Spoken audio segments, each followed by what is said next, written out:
Imagine your computer is alive. You move the mouse, the icons respond, the cursor blinks, but nothing happens. Programs freeze, you can't open files, and everything feels useless.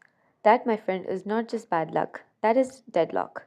And it's one of the most important concepts in operating systems, especially if you want to understand cybersecurity. In this video, I'm going to break down deadlock, give real life examples, and even show you why hackers care about it. By the end, you'll actually understand it. No memorizing unnecessary definitions. You might be thinking, deadlock sounds like an exam question. Why should I care? Well, deadlock isn't just theory, it happens in real systems every day. Cloud servers freeze because of deadlock, databases lock up. Sometimes even attackers can intentionally trigger deadlock like situations to crash systems or make services unavailable. If you're aiming to be a CS student, software engineer, or a cybersecurity professional, understanding deadlock is non negotiable. It is the point where operating system theory meets real world hacking. So, what is a deadlock?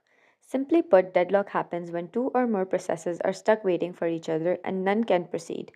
Let's say process A is holding a resource, maybe a printer, and wants another resource, maybe a file. Process B is holding that file and wants the printer. Neither releases what it has, so both are stuck forever. The operating system is technically running, but no work gets done, and that is a deadlock. To visualize it, imagine a narrow road. Two cars face each other. Car A won't move unless car B moves, and car B won't move unless car A moves. There is no space to reverse, and both sit there waiting forever. Deadlock in a computer is exactly like this, except the cars are programs and the roads is your computer's resource. And just like on the road, if nothing intervenes, things stay frozen. Let's translate this into the operating system world.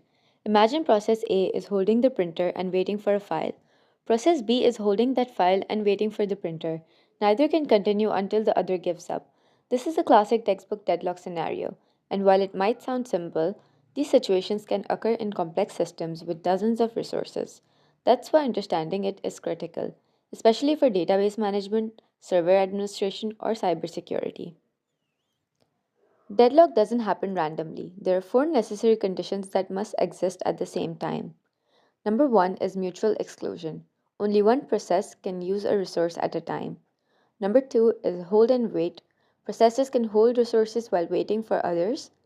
No preemption. The operating system can't force resources away from a process. And four is circular wait, where there is a closed chain of processes waiting on each other. Even if one of these conditions is missing, deadlock cannot occur. This is important because operating system designers often remove one of these conditions to prevent deadlock. Here is the hacker's perspective. Attackers love deadlock. Why? Because if they can create situations where systems resources are locked in a circular wait, they can freeze the system, creating a low level denial of service attack. Think of a deadlock as a tool in a hacker's arsenal. It's not the only way to attack a system, but it's one of the hidden vulnerabilities in operating systems.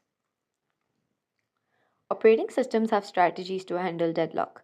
Prevention designs a system so one of the four conditions can't happen. And avoidance the operating system decides dynamically whether granting a resource request will cause a deadlock. And number four is detection and recovery. The operating system lets deadlock happen, then detects it and kills one or more processes to break the cycle. Each method has trade offs. Too aggressive prevention can reduce performance, and detection plus recovery can be slow and disruptive. Here's my tip for CS students: don't memorize deadlock, you understand it. Visualize resources as objects in real life, think of processes as people or cars, and imagine what happens when everyone waits forever. That understanding is exactly what cybersecurity professionals and system engineers use to both design safer systems and exploit weaknesses during testing. Deadlock is just one small piece of operating system puzzle, but it's a perfect example of why operating systems are the heart of cybersecurity. If you want to build strong skills in CS, cybersecurity, or software engineering, master operating system concepts and think like a hacker. Subscribe to this channel. We're simplifying the most confusing CS topics one concept at a time.